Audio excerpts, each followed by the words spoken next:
कतै पानी ल्याउनु केटा आउँदैन फेरि ल्याऊ पानी फेरि ल्याऊ जोडी यत्रो मेरो ठ्याक्कै मिल्दो रहेछ हैन जोडी पनि ठ्याक्कै मिलाउनु पर्छ एउटा कालो एउटा गोरु एउटा मोटो एउटा पातलो हुनुपर्छ नि मजा आउँछ थ्याङ्क यू फेरि भागिसकेपछि लिन पनि आउनुपर्छ फेरि किन डराएको बाबा तिमी अलिअलि डराएको पानी खान्छु ल चियर्स भन बिर्सेछु नयाँ वर्ष लाग्छ त आज राति के छ त प्लान तपाईँहरूको हजुर तपाईहरु सबैजना नयाँ वर्षको शुभकामना तपाईहरुले चाहेको इच्छाको सबै कुरा पुगोस् देशमा शान्ति समृद्धि सबै कुरा होस् अनि बिहा नभएकोहरुले सिंगलहरुले गर्लफ्रेन्ड पाओस् बोयफ्रेन्ड पाओस् बोयफ्रेन्ड गर्लफ्रेन्ड भएकोहरुको बिहा होस् बिहा भइसकेको छोराछोरी भइजाओस् र यसो 4-5 जनाको त डिभोर्स पनि भइजाओस् मेरो लागि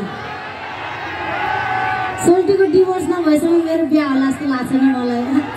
सो एकचोटि फेरि सबैजनाले ह्यापी न्यू इयर खैरानी अब लास्ट सङ आउँछ है त त्यसपछि बालचन्द्र बरालमा दोहोरी खेल्छौँ यो गाउनुभन्दा अगाडि म तपाईँलाई सोध्न चाहन्छु म राम्रै देखाएको छैन अहिले छ तपाईँलाई राम्रै नै लागेर आउनु भएको छ त्यो पनि टिकट काटेर होइन सो एकदम पातोले ज्यान बनेको मिलेको 36 को छाती 32 को कम्मर 36 को हिप भयो न त सुन्दर भन्ने हुँदैन सुन्दर त यहाँबाट हुन्छ मनदेखि तपाईको आत्मादेखि तपाईको व्यक्तित्व तपाईको चरित्रले निर्धारण गर्छ सुन्दरतालाई हो कि होइन है त्यसैले भित्री मनदेखि तपाईहरु सुन्दर हुनुहुन्न भने तपाईले ज्यान बनाएर जिम गरेर पुशअप गरेर हैन प्रोटिन डाइट गरेर काम छैन सो सुन्दरता जीवनको सुन्दरता त्यो हो कि तपाईको जिन्दगी अर्थपूर्ण रहनुपर्छ तपाईको विचारले सबैतिर उज्यालो छाउनुपर्छ तपाईको व्यक्तित्वले तपाईहरु सबैजनालाई प्रभावित पार्न सक्नुपर्छ हो कि हैन तर म त्यति सुन्दर पनि छैन त्यस्तो साह्रै प्रभावित पार्न सक्ने व्यक्तित्व मेरो केही पनि छैन तर एउटै चीज ममा छ कन्फिडेन्ट आत्मविश्वास है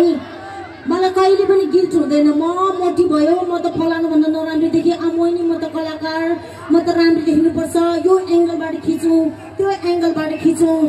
यहाँबाट अग्ली हुनु पर्यो हिल जुत्ता लाएर यस्तो गरौँ महँगो महँगो साडी लाएर क्याटवाक गरौँ हैन सो मलाई त्यसमा इन्ट्रेस्ट पनि छैन मलाई घन्टै फरक पनि पर्दैन है जस्तो छु यो मै हो र म एकदमै कन्फिडेन्स छु सो महिला दिदीबहिनीलाई भन्छु तपाईहरु पनि कोही स्वस्तिमा खड्का जस्तो प्रियङ्का कार्की जस्तो हुनु पर्दैन है तपाईहरु जस्तो हुनुहुन्छ तपाईको व्यक्तित्व जस्तो नि तपाईहरु सुन्दर नै हुनुहुन्छ सो तर म त त्यति सुन्दर छैन म त अलि ज्यादै छु कि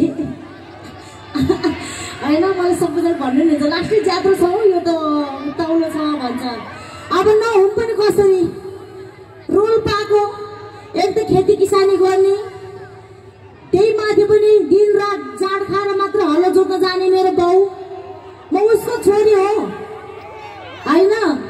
सो जाड रक्सी नभई हुँदैन मेरो बाउलाई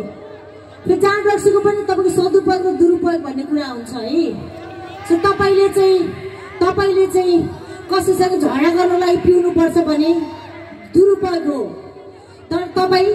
माथि मनाङ मुस्ताङको जाडामा जानुस् तपाईलाई एकदम चिसो लागिरहेको छ तपाई 2 प्याक खानुस् त्यो मेडिसिन हो फेरि है अनि मेरो बाउले पनि सर्टमा 1 गिलास तान्ने बिहान दिउँसो बेलुकै हलो जोत्ने घाँस दाउरा गर्ने सो म चाहिँ एकदमै किसानको घाँस दाउरा गर्ने पहाडको छोरी हो के म त्यसैले अलि ज्यादै छु तर म हुने चाहिँ थिएन किनकि मेरो बाउले त्यो रात पनि जाड खाएछ के